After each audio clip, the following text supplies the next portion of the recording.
خب ما در برای اون گفتیم که همین آدم وقتی بیمار می شود که قوای عصبش کم شود. قوای عصب چی کم میکنه؟ زندگی روزگاری که آدم میبره و یکی همین سببایی که قوای عصب تیز استریمیتی نگفتی روزها کم میشود اینونه که آدم در حالتهای استرسی زیان قرار دارد. زیان قوت زیادی عصبه یعنی که دوائنوی میگیرد. وقتی که قوای عصب که رفت ارگانیزم یعنی سریشت ما چکار میکنن؟ بسیار جاهایی که کار و فعالیت میکنن گردش خون سست میکنن روش برای قوتش نمیرسن. اونان جام که مثلا وقتی که زمستان طلبات همین قوای برق زیاد هست بعضی جاها را لیمیت میکنن. ارگانیزم ما هم در حالت لیمیت میدراید وقتی که قواش کمی کرد. همین سه چیز برای آدم در کاره که سیاه چرا قوای عصب، اطلاع، انفرماسیا و وقت.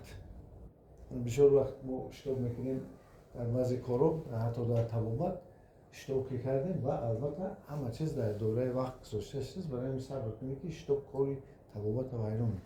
برای قوای عصب صرف میشود و آهسته آهسته ارگانیزم در حالت آماده باش قرار میگیره. وقتی که در حالت آماده باش قرار گرفت بسیار نه گویم که در زینه بسیار بلند صرف انرژی کار میکنه. وقتی قوا را زیاد که صرف کرد مثلا میگیریم یه حالت مثال شما را بیاریم که شما را درک شود. مثلا یک حالت بسیار شدتناکی کار پیدا میشه. شما اگر کار شما را میزنه که شما باید گذرانید. مثلا توی میگذرانید آدم یکون مرکه‌های مراسم‌های گوناگون دارد، یکون آخری دارد، یکون حالتی است که مثلا جنجالی هست. فرق نیست. ماینا قوای زیاد صرف میکنه چی گپ میشود؟ ادرنالین حاصل میشود.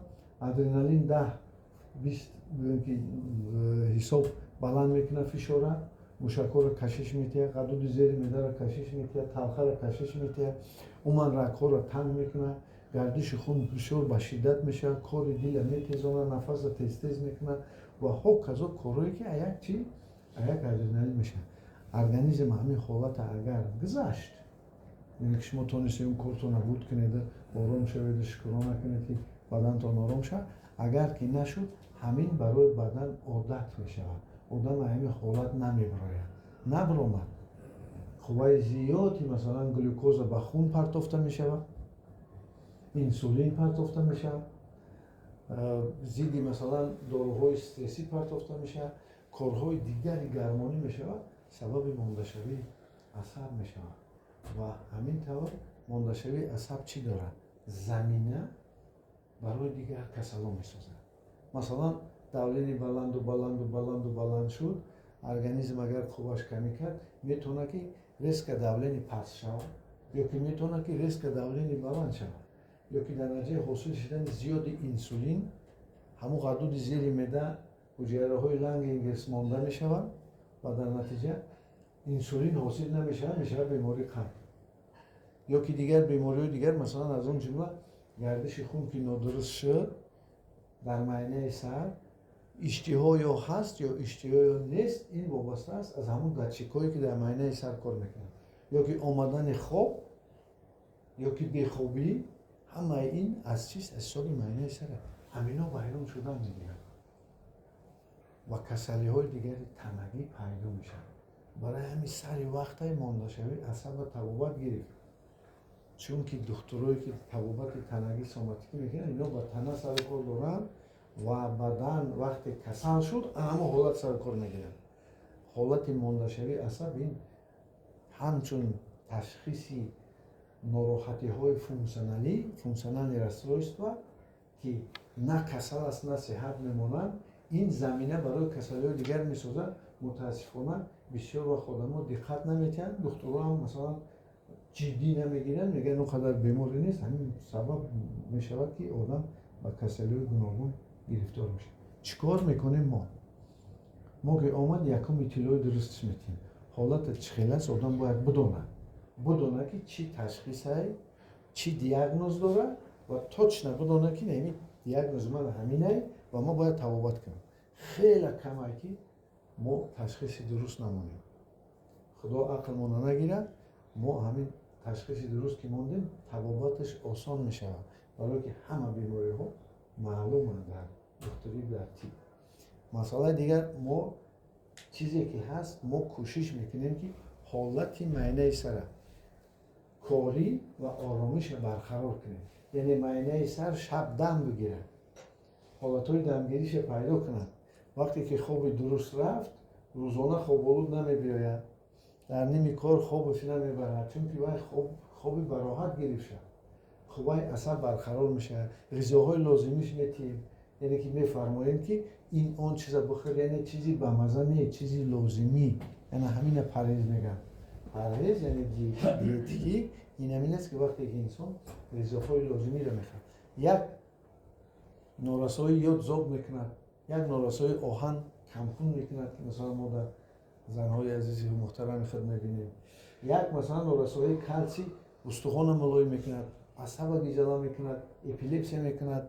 یک نارسایی مثلا گوییم لیتی فکرها را ناراحت میکند. یا ویتامین د نرسد رخیت میشود، ویتامین ک نرسد خون لخت نمیبندد، ویتامین ب نرسد نروا سازکار نمیکنند. یعنی که همه این چیزی که لازمی است که ما میفهمیم که آدم استفاده برد تا بدنش برقرار شد. مسئله دیگر اونه که پرابلم داره یا که کریزیس زندگی برهان همین زندگی در زده است، ما یادمش میکنیم چخیل همین گذره. مثلا در کدام حالت ما یادمش میکنیم که مثلا اگر جدا شده باشد اویده، یا یگانی کسی عزیز شاید دست داده باشد، یا که مشکلی کاری داشته باشد، یا مشکلی های اجتماعی درون اویده داشته باشد، ما کمکش میکنیم که از این حالت براید. و ما البته با سخن تبابتش میکنیم.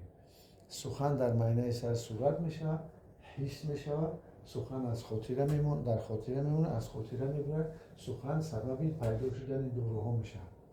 البته بسیار عجیبه که ما از سخنسازهای خود مثلا شاعرها کسی بالاتر نداریم که از شعر یک بینایی سخن میسازند، ولی تبابت کردن نمیکنه.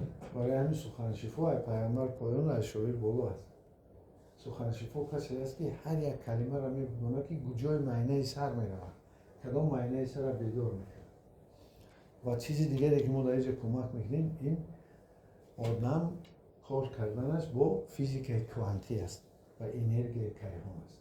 امروز همه این کارهای ما میکنیم از لحاظ علمی اثبات شده هستند که انسان داده گرفتی مگنیتی به کیهان دارد. برای همینجا یاد میتیم که چخیر شما از بدن خود انرژی را گذرانید، چخیر شما رسلا بشوید، بدن نرم کنید و ریلکس گیرید و قوای عصب شما برقرار شود. و البته از همه چیز مهم که ما انسان را یاد میتیم که خودش و دست گیرد، کوشش کند که هرچند بعضی حالات آدم باید میتیم، ولی همین بدن خود که دولت خودش است ادارهش کند و به سمت درست ببرش، از آن جمله سبب صحتی شود.